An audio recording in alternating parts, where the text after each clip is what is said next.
For my channel. કેમ છો બધા? આઈ હોપ બધા મજામાં હશો. તો મારું નામ છે સાહુ ભાવના પુરુષોત્તમભાઈ અને મારું વિડીયોનું ટૉપિક છે ધોરણ 10 અને સબ્જેક્ટ છે એસએસમાં તમારે ચેપ્ટર 2નું આખું જે ચેપ્ટર છે એની હું સમજૂતી તમને આપીશ. તો હવે એમ છે કે ચલો પહેલાં વિડીયો સ્ટાર્ટ કરીએ. તમને સમજૂતી આપી દઈશ, પછી તમને જે પૂછવું હોય એ કામ કરજો, તમે કમેન્ટ બોક્સમાં લખજો. ઓકે, તો લેટ્સ સ્ટાર્ટ ટુ રીડ.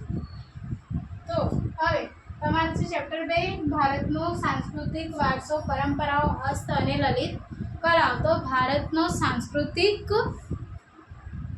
વારસો દેખાય છે. ચલો, ભારતનો સાંસ્કૃતિક વારસો એટલે કે ભારતનો સંસ્કૃતિમાં એક શબ્દ આવે છે સંસ્કૃતિ. તો સંસ્કૃતિનો અર્થ શું થાય છે? એક લાઈનમાં આપણે કહેવા માંગીએ તો શું થાય? એક લાઈનમાં તમે ખાલી ઇમેજ કરો તો એક લાઈનમાં તમને કહું તો સંસ્કૃતિ શબ્દનો એક લાઈનમાં અર્થ થાય છે ગુફાથી લઈને ઘર સુધીનું જે સફર છે એને સંસ્કૃતિ કહેવામાં આવે છે. હવે સંસ્કૃતિમાં બધું આવી જાય એટલે કે તમારું પહેરવેશ, ખાણીપીણી બધું આવી જાય, રહેઠાણ બધું, એ શું છે તમારી સંસ્કૃતિ. હે ને?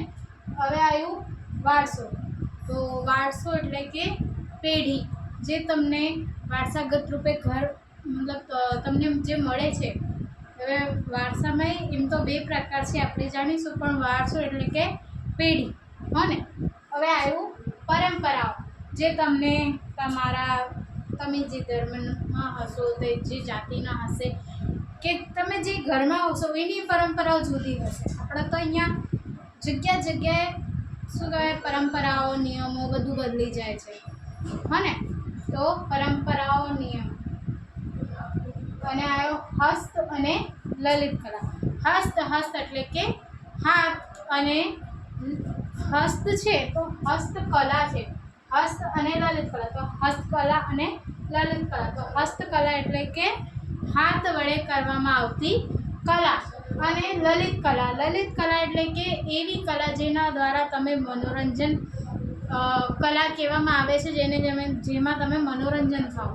જેમ કે સંગીત કલા છે, નૃત્ય કલા છે, નાટ્ય કલા છે, નાટક કલા છે, કવિત્રી કલા છે. એ બધી જે કલાઓ છે એ લલિત કલામાં આવે છે. ઓકે, તો આઈ હોપ તમને આ જે તમારું ચેપ્ટર છે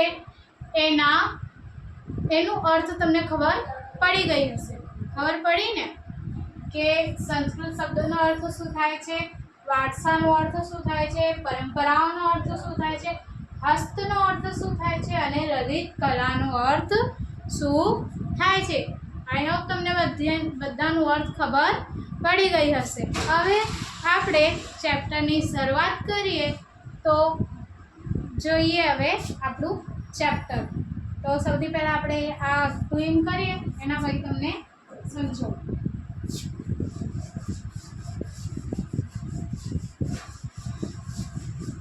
બેકગ્રાઉન્ડને તમે અત્યારે થોડું ઇગ્નોર કરી દેજો, કારણ કે કરીશું બીજું કંઈક. અત્યારે આ છે એટલે આમાં કરી દઈએ, પછી આપણે જોઈશું. હા ને? પછી કરીશું વોલપેપર, કરીશું ડેકોરેશન પછી. પણ અત્યારે તો આપણે વાંચવામાં ધ્યાન વધારે આપીએ, કારણ કે તમારું 10th શરૂ થઈ ગયું છે. હા ને? આજે હું વિડીયો બનાવું છું, આજે 9 તારીખ છે ને, આજથી કદાચથી સમથિંગ તો બધી શાળાઓ આજથી શરૂ થઈ ગઈ છે. ચાલો, હવે આવ્યો વારસો. તો વારસો કેટલા પ્રકારનું છે? વારસો છે 2 પ્રકારનો. ઓકે, એક છે ભૌતિક અને એક છે જૈવિક. હા ને? ભૌતિક અને જૈવિક.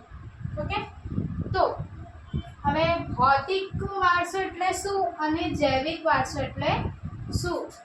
તો જૈવિક વારસો એટલે શું થાય? તો તમારા મા બાપ દ્વારા તમને મળેલ એમના માનસિક અને શારીરિક જે લક્ષણો છે એ છે જૈવિક વારસો. એટલે કે જેમ કે તમને ઉદાહરણ તરીકે કહું તો જેમ કે તમે તમારા જે મમ્મી પપ્પા હશે ને તો તમારામાં એમના લક્ષણો આવ્યા હશે.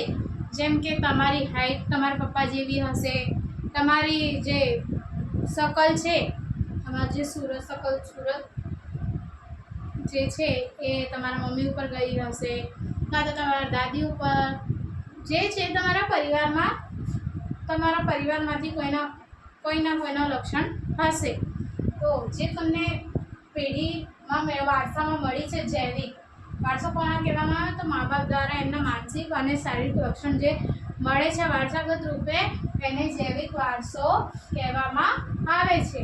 હવે આવે છે બીજું ભૌતિક વારસો. તો ભૌતિક વારસો એટલે કે તમારા મમ્મી પપ્પા દ્વારા કાં તો પાપા દાદા નાના એમના દ્વારા તમને મળેલા ઘર, પૈસા, ગાડી, ફેક્ટરી, કારખાનાઓ, પછી ઘરેણાઓ જે પણ હોય, જે વિશિષ્ટ આભૂષણો હોય જે તમને તમારા મમ્મી પપ્પા દ્વારા વારસાગત રૂપે મળે છે એને ભૌતિક વારસો કહેવામાં આવે છે.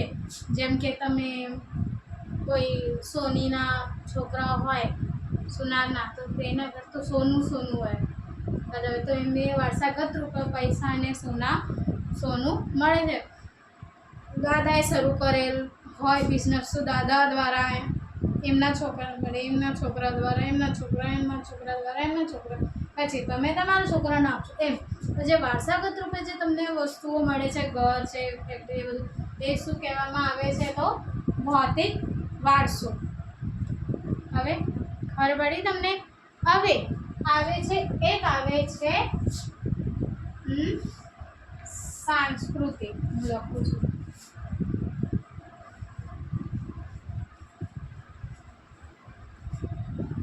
સાંસ્કૃતિક વારસો. ઓકે.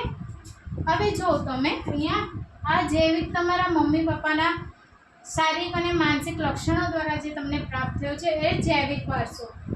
ભૌતિક વારસો એટલે તમારા પપ્પા પરિવાર દ્વારા પેઢી દર પેઢી જે તમને ઘર, મિલકત, પૈસા, ગાડી જે બધું મળ્યું છે એ શું થાય છે ભૌતિક વારસો કહેવામાં આવે. હવે આવ્યો છે સાંસ્કૃતિક વારસો. તો સાંસ્કૃતિક વારસો એટલે કે જે તમારું જે તમે એડ કરો છો, જેમ કે તમારી ટેવો હોય છે, તમારી બહુ બધી આદતો હોય છે, તમારી બોલી બદલી જાય છે. હવે તમે એવું થાય ને કે જેવું સંગ તેવું રંગ, અને તમે ઘરે ગુજરાતી બોલતા પણ તમારું બહાર ફ્રેન્ડ હિન્દી હોય, કે તમે બહાર ક્યાં ભણવા ગયા તમે ત્યાંનું કલ્ચર અપનાવ્યું હોય, આપણા ત્યાંનું કલ્ચર અપનાવો, જે તમારી આદતો છે, તમે કંઈક નવું શીખ્યું હોય ને એ બધું શું છે તમે એમ છે કે તમારા ઘરમાં કપડાં જુદા પહેરતા હોય, જેમ કે તમે પારંપરિક જે વસ્ત્ર હોય ને એ જુદા હોય, પણ તમે અહીંયા રહેતા હોય કે તમે તમારું ફેશન અપનાવો છો એ શું છે તમારું સાંસ્કૃતિક છે, હે ને. તમે તમારી રીતે જે તમે નવું લાવશો એ તમારો સાંસ્કૃતિક વારસો બને છે, હે ને.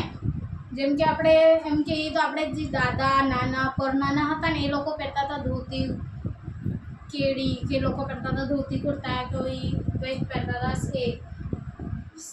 સફારી પહેરતા હતા પહેલાં લોકો, પણ અત્યારે કોઈ પહેરે છે? અત્યારે કોઈ નહીં પહેરે. ભલે એ પારંપરિક રીતે ગણવામાં આવે છે કે ભાઈ એ ભારતીય વસ્ત્ર છે, પણ અત્યારે કોઈ નહીં પહેરતું. અત્યારે બધા શું પહેરે છે ફોર્મલ પહેરશે, વધારે પડતા ફોર્મલ પહેરે, કુર્તા પહેરશે, એ બધું પહેરે છે. આ બધા લોકોએ પોતે ઇન્વેન્ટ કર્યું છે, હા ને. ફોર્મલ ને બધું, બાકી કલ્ચરમાં ફોર્મલ કપડું છે જ નહીં. ફોર્મલ જે તમે બોયઝ પહેરો છો ને ફોર્મલ, એ આપણા કલ્ચરમાં છે જ નહીં. આપણા કલ્ચરમાં છે ધોતી કુર્તો, ધોતી અને જે કેડી પહેરવામાં આવે એ છે ગુજરાતીમાં. રબારી ડ્રેસ તમે જોશો, પછી સફારી પહેરવામાં આવે છે, પછી લુંગી પછી કન્નડ લોકો છે, સાઉથના લોકો એ લુંગી પહેરે છે, એવું પજામા પહેરે છે, એવું બધું છે કે આપણા સંસ્કૃતિમાં તો આપણું અલગ જ છે પહેરવાનું. પણ અત્યારે બધા લોકો કમ્ફર્ટેબલી શું પહેરે છે, જીન્સ પહેરે છે, ફોર્મલ પહેરે છે, એ બધું પોતા ઇન્વેન્ટ કર્યું છે. તો એ શું છે સાંસ્કૃતિક વારસો એ આપણી સંસ્કૃતિ હવે બની ગઈ છે, બધાએ બનાવી દીધી છે કે ભાઈ આપણે આ પહેરીએ તો આ સંસ્કૃતિ બની ગઈ. હવે આપણા મમ્મી પપ્પા હવે આપણે આવું પહેરીએ છીએ તો આપણી જે પેઢી આવશે એ પણ એવું જ પહેરશે. અમને જોયું છે હવે આપણા પપ્પા શું પહેરતા ખબર આપણે તમે જોયું હોય કદાચ તમારા મમ્મી પપ્પાના કાં તો પપ્પાના પહેલાંની ફોટો તમે જોશો ને તો જે બેલ બોટમ પેન્ટ હતી એ પહેરતા એ જ ફેશન અત્યારે ફરીએ. હા ને એ જ છે કે ભાઈ આપણી સંસ્કૃતિ તો છે, આપણે અપનાવીએ છીએ, આપણે પહેરીએ છીએ, પણ આપણે નવી આપણે જે કરીને આપણે સાંસ્કૃતિક વારસો ગણવામાં આવે છે. હા ને આઈ હોપ તમને કંઈક તો ખબર પડી હશે. આજે મારો આ પહેલો જ વિડીયો છે તો હું ચાહું છું કે આ એક જ 2 પેરેગ્રાફનું જ મેં ચલાવ્યું છે. આમાં એક લાઈન બસ મેઇન છે કે 21 જૂન વિશ્વ યોગ દિવસ આવે છે. આ એમાં છેલ્લી આ લાઈન છે, 2 પેરેગ્રાફ છે એ મેં તમને સમજાવ્યું છે. એમાં આ મેઇન છે અને તમને સમજાવી દીધું, અને એક છેલ્લું છે વિશ્વ યોગ દિવસ. આઈ હોપ તમને ખબર પડી હશે તો પ્લીઝ લાઈક કરજો, સબસ્ક્રાઈબ કરજો, બેલ આઇકન પણ દબાવજો અને કમેન્ટ તો કરજો જ. જે ના ખબર પડી હોય એમાં તમે કમેન્ટમાં લખીને મને મોકલશો ને હું જરૂરથી તમને આન્સર આપીશ. અને જે મેં તમને પહેલાંથી તમને મેં પ્રોમિસ કર્યું હતું, કદાચ નહીં કર્યું હતું તો એમ હું તમને એક જીકેનું ક્વેશ્ચન કરી દઉં છું. અને આ મારું આ નિયમ રહેશે કે હું દરેક વિડીયોની એન્ડમાં એક જીકેનું ક્વેશ્ચન તમારા માટે આપીશ. તમારે એનું આન્સર પણ મને કમેન્ટમાં લખીને આપવાનું. તો એ ક્વેશ્ચન એવું છે કે સાંભળી લો પહેલાં, પછી જેમ કે ભારતીય સંસ્કૃતિનો જે વિકાસ છે એ કઈ નદી પાસે થયો હતો? એ બધાને ખબર હશે, આટલા સમયથી ભણતા આવે છે. તો સિંધુ નદીના કિનારથી આપણું સંસ્કૃતિની શરૂઆત થઈ. તો એવી જ રીતે ઇજિપ્તની સંસ્કૃતિની શરૂઆત કઈ નદી દ્વારા થઈ હતી એ મને કમેન્ટમાં લખીને બતાવજો અને લાઈક કરજો. અને તમને મારી જે એવું હશે તો તમને અગર તમને ગમતી હોય આપણા સનાતન ધર્મથી રિલેટેડ કંઈક સારી વાતો એ તમને જાણવું હોય તો હું મારી એક બીજી જે ચેનલ છે એની લિંક પણ હું બાયોમાં નાખી દઈશ. તો ત્યાં જઈને તમે ક્લિક કરજો અને જોજો, એ વિડીયોને પણ જોજો અને આને જોજો. Okay, thanks for watching. By.